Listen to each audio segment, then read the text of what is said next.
Hey foodies, here's another recipe for you. A nice, easy, quick oven fried crawfish stuffed catfish fillet with my crawfish bread and greens. I used a lot of these products that were previously frozen, leftover dinner. So come to my website, www.myfoodiefetish.com. I have been uploading new recipes for you all. You have been waiting for these recipes for years. I've been in the kitchen lab creating new things.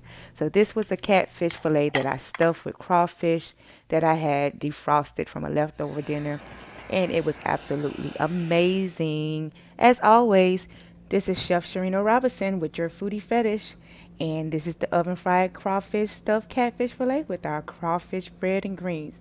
Go check it out and see how to make this on our YouTube channel, and that's myfoodiefetish.com. Again, myfoodiefetish.com. Don't forget to subscribe, like, share, comment, and definitely follow and join our foodie game.